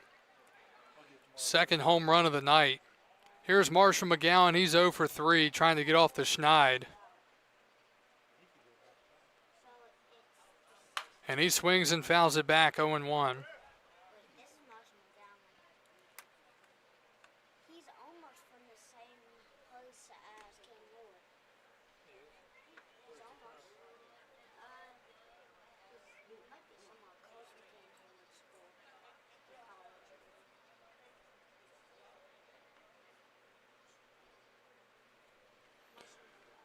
A 1 to McGowan. Marshall takes one in the dirt, skips up and gets a piece of the catcher, Hilton.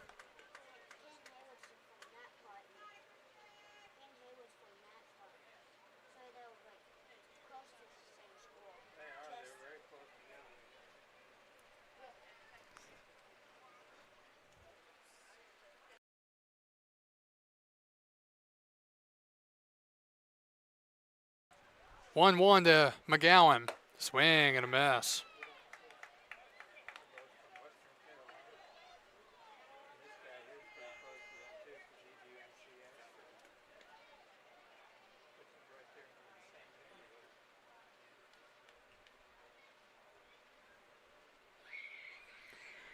Ball and 2 strikes, 1 out, bottom of the sixth. Game 1 of the North Division quarterfinals. McGowan swings and hits one into right. That's going to be down for a base hit. Marshall's on the board for the first time tonight. And the hitting continues here in the sixth inning, as it'll bring up Tommy Kerwin, the shortstop. He's 0 for 2, looking for his first hit. And we've got a visit to the mound. That'll be it for Hubbard. Call to the pen We'll be back to tell you about the new hurler.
New pitcher for Purcellville as Esmanuel Mella will take over for Purcellville, facing Tommy Kerwin with a man at first and 1 out. And his first pitch is swung on and laced into right field, but right at the sliding Turner, who makes the catch and robs Kerwin of a base hit. And there are 2 outs here in the bottom of the 6th inning. So Kerwin on one of the better swings of the night, actually, for either team. It's just an out. So 2 outs now, and here's Brian Trujillo, the second baseman. He is 1 for 3 with a single and 2 ground outs.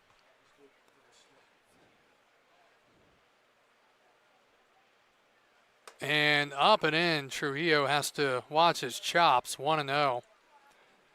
And we can't close the book yet on the right-hander Hubbard, but he was only able to retire 1 man.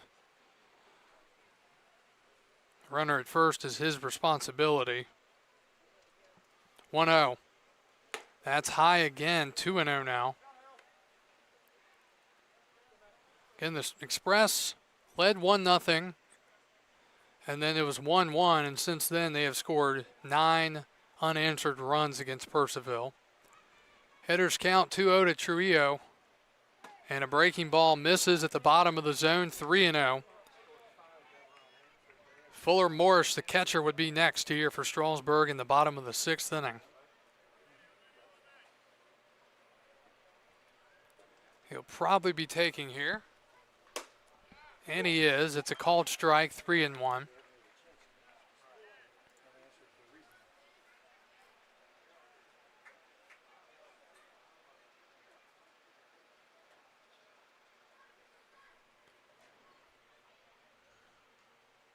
3-1 is a strike in there, and it's 3-2. McGowan will be on the move on the pitch.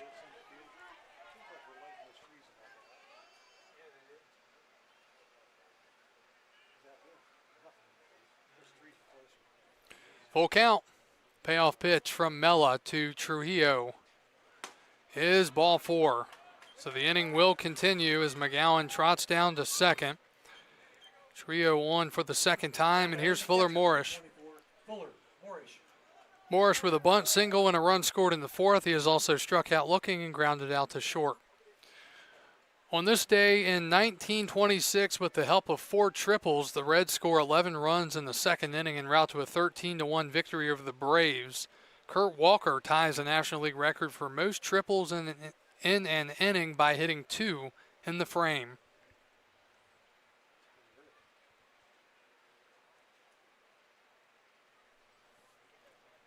Morris swings and hits a fly ball to right field, but Turner is going to have room and makes the catch.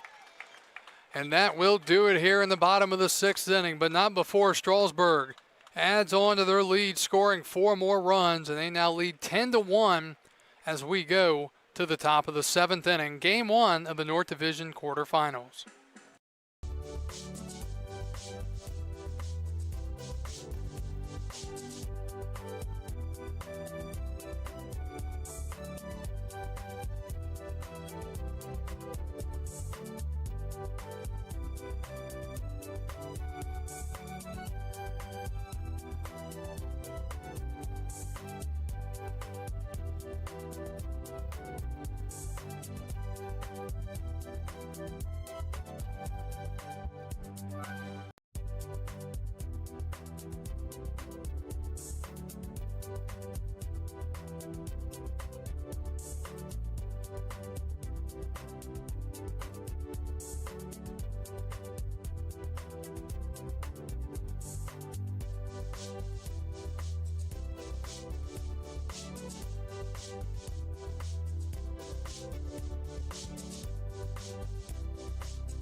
Off to the 7th inning we go here from Strasburg, Virginia.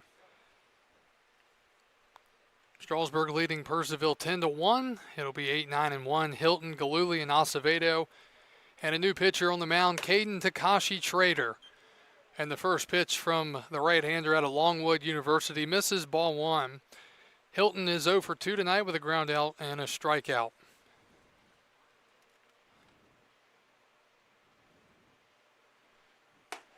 Trader misses again, 2-0. Caden, his last time out, he got roughed up. Started the game back on the 16th. That was a game that Strasburg came back and won after they were down 7-0. 2-0, misses again, 3-0. And if Strasburg's going to have success in the playoffs, they've got to get Trader back on track. He went just an inning and a third in that game, gave up 5 hits, 7 runs. He walked 3 and struck out 2. And not close. 4 pitches, not really close. So he walks the first man he sees, and that's a leadoff walk to start the 7th inning. Brings up Grant Galuli, the third baseman, a strikeout and a ground out. Well, the final line tonight for the Strasburg starter, Charlie Hogan, he was fantastic. 6 innings, allowed just 4 hits. It was 1 run, and it was earned. Walked 2 and struck out 7. And now Trader nearly hits Galuli, 1-0. And we've got a visit to the mound, so quick reaction by the Strasburg dugout to come out and talk to Trader. We'll be right back.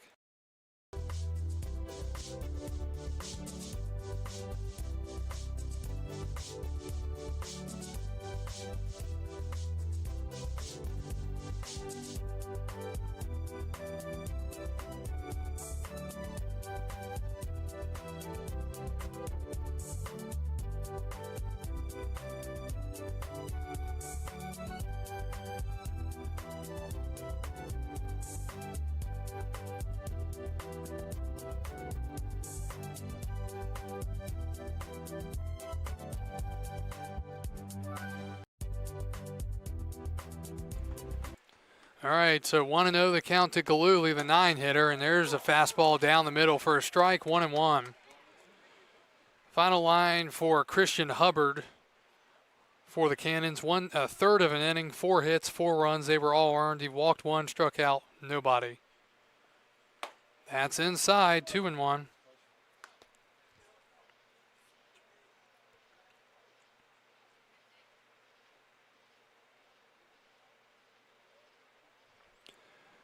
To Galuli. Swinging a fister left side. Kerwin will field, off balance, throw to first, and on time is hanging on to the base over there is McGowan. Really nice play. Hang a star on that one. Tommy Kerwin. Throw across his body in the hole for the first out. Hilton will move to second on the ground out. And now back to the top of the Purcellville lineup. Here's Ethan Acevedo, the center fielder. He has popped out, singled, and walked. Kerwin has made some really nice plays out there tonight. Acevedo waits and fouls it back. If you look at the overall play by the Strasburg shortstops this year, you look at Baylor Roberts, what he did all year in the field, really good. Kerwin has been solid.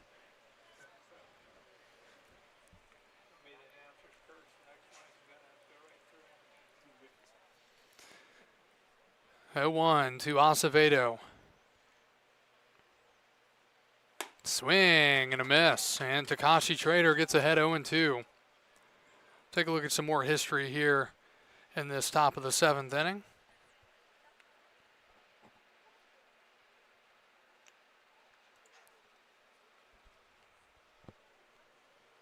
That misses.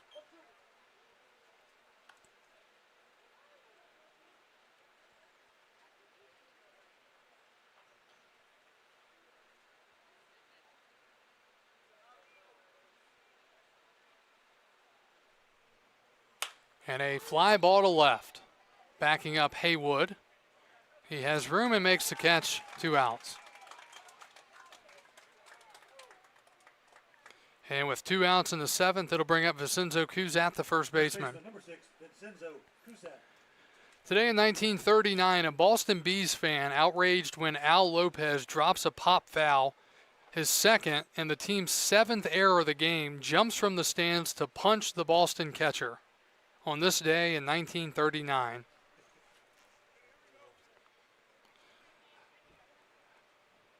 And that misses.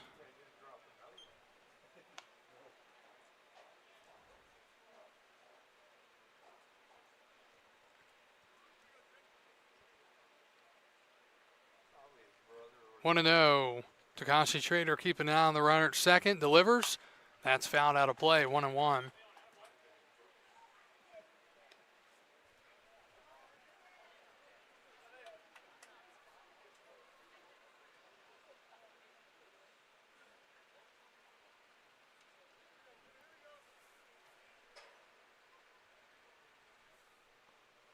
And that is laced in the right. It'll be down for a hit. Takes a high hop. They're going to hold the runner at third with 2 outs. And it'll be first and third with 2 outs now for Keith Turner, the right fielder. Right fielder number 9, Keith Turner. So in a 10-1 game, they hold the runner over there at third, and now Turner will try to come up with a base hit here to give him a runner more.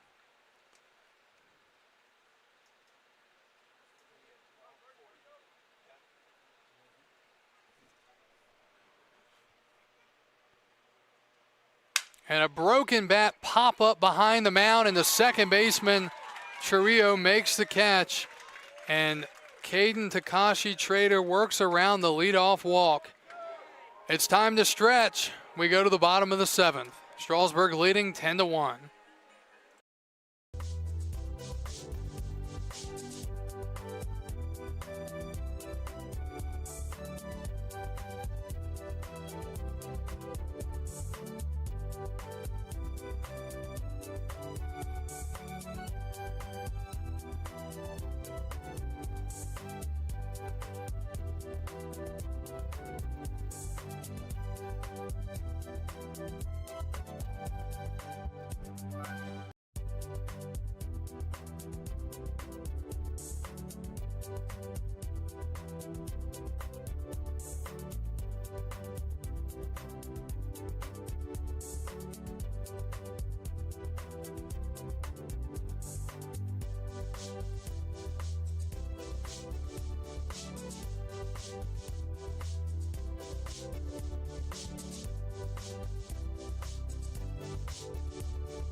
Ten to 1 Strasburg. We go to the bottom of the 7th. Strasburg looking for 1 run here, and the first pitch is swung on and missed by Tanner Waldrop. Tanner is 1 for 2, single, sac fly RBI, a run scored, and a strikeout.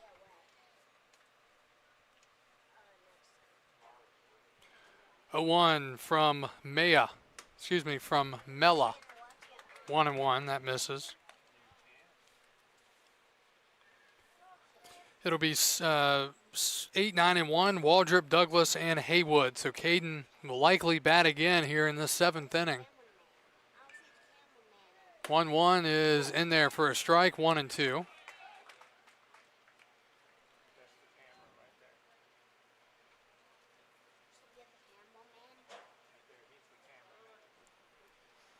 One, 2 to Waldrop out of Auburn. The righty Mella sets and delivers. Inside to the backstop, 2-2. Some more history on this day in 1967. This is one that probably couldn't see ever again.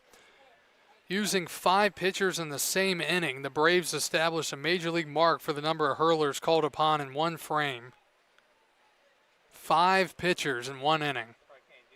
No, it's nearly impossible. If you end up doing that, either there's a stomach bug going on around the team and you have to give up about 10 runs, or I don't know what else could be the scenario there. 3-2. Swing and a miss. Waldrop down on strikes, and there's one out in the 7th. Here comes Jay Douglas, the center fielder. Center fielder number 12, Jay Douglas. Jay is 0 for 0 tonight. 2 hit by pitches, a run scored, and a sacrifice bunt.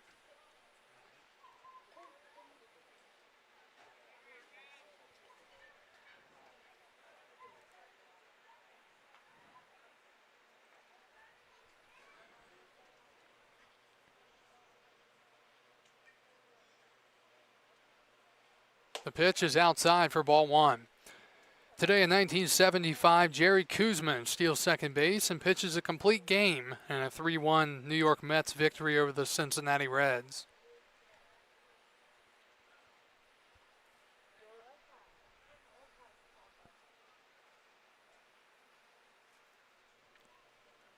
One 0, fouled out of play.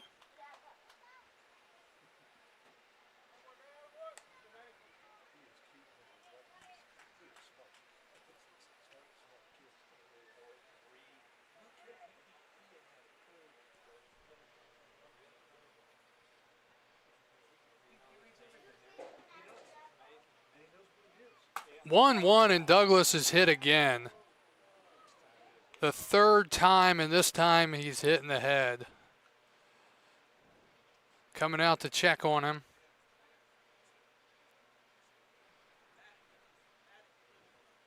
As it knocks the helmet off his head.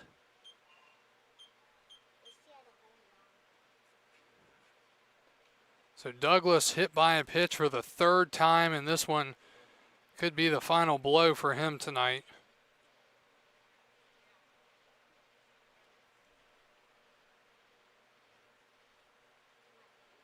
They're doing a quick check of his eyes to see, hopefully, that he's not concussed.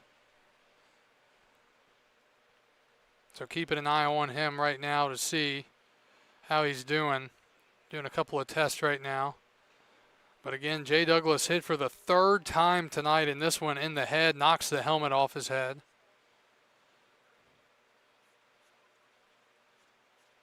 And he is going to stay in the game, it appears.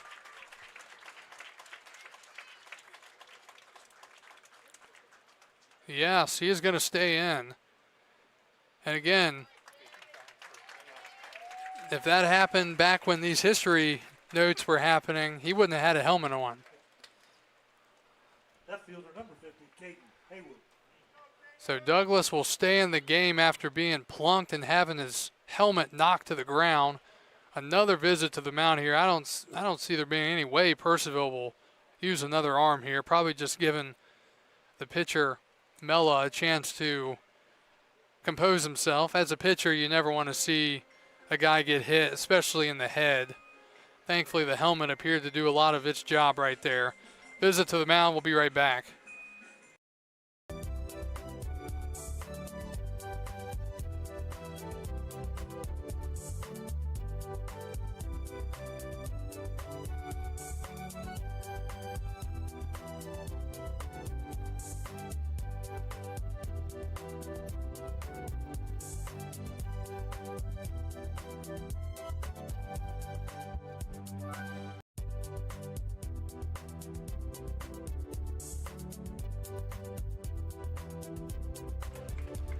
All right, visit to the mound is over. Here is Caden Haywood. He has homered twice tonight. Solo homer in the 1st, 2-run shot in the 6th.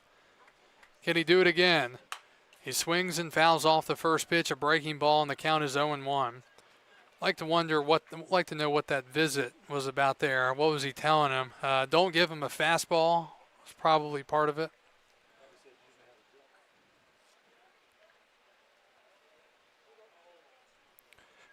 Haywood out of Western Carolina University has been a big power source for the Express as of late. Douglas at first, the 0-1. That's up and in, 1-1. Strasburg leading 10-1 here in the bottom of the 7th, looking for one more run. Here in Game 1 of the 2026 North Division quarterfinals. Both of these teams finished exactly with the same record. 1-1 is low, 2-1.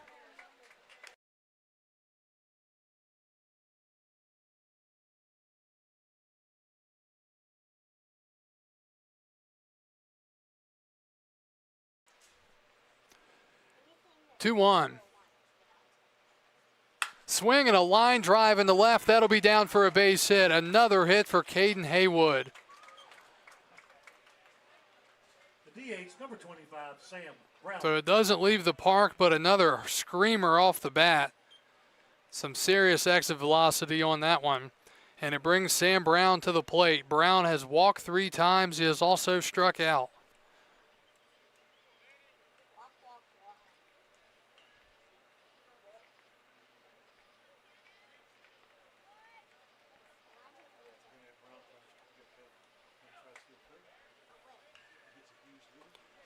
Douglas at second, Haywood at first. The pitch misses to Sam Brown, 1-0.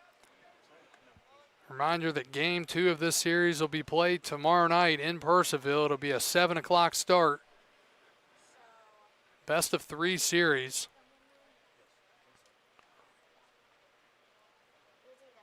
One 0 to Sam Brown.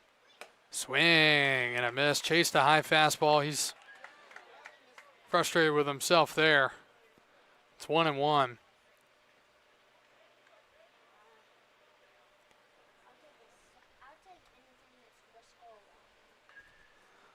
Mella, the third pitcher of the night for the Cannons. 1-1. That misses again, 2-1.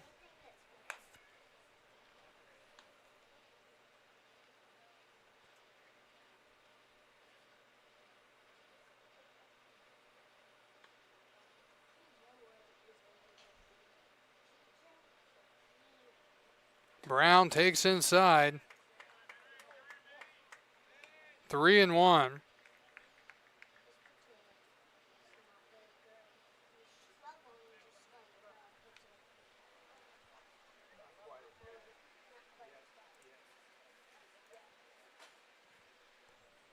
Three balls and a strike to the Strasburg DH. And Brown takes ball 4. He has walked for the 4th time tonight. The team after the game is called Fueling Express. Tonight they're being fed by Rose's Plumbing. They do amazing work for us. What a night for Sam Brown. They come running. Big round of applause, please, for Rose's Plumbing. Thank you, guys. Now batting right fielder, number 11, Ben Green.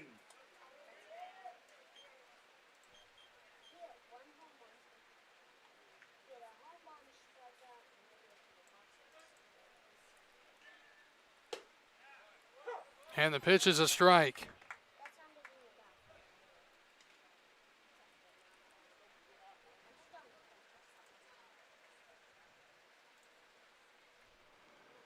Strasburg looking to bring in a run here. Infield pretty much playing in for the Cannons. Ben Green awaits, and he swings and grounds it in the left. It's a base hit. 1 run will score, and that will end it, as Strasburg will win tonight's game on the mercy rule by a final score of 11-1. No one seems to realize it. We're in the 7th. And Blue, that's ball game. 10 runs. No. Check with Brent. No, I think run rule still applies. Who said that? now discussion about this.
Just checking back in with everyone. Do apologize. It was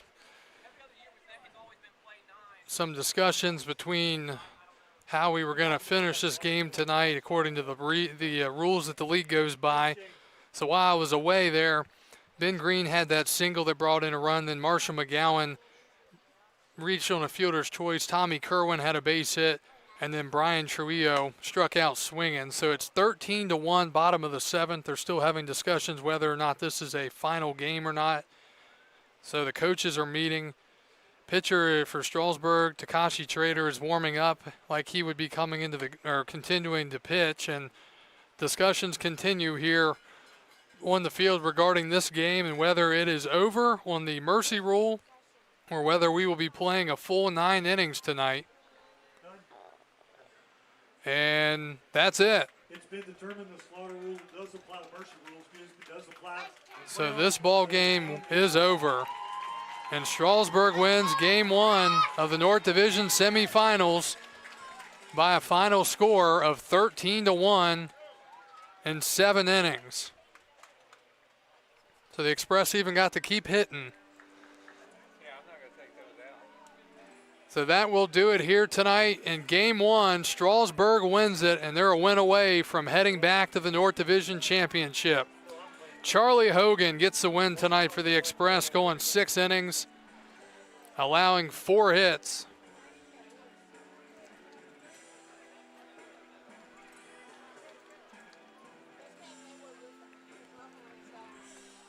And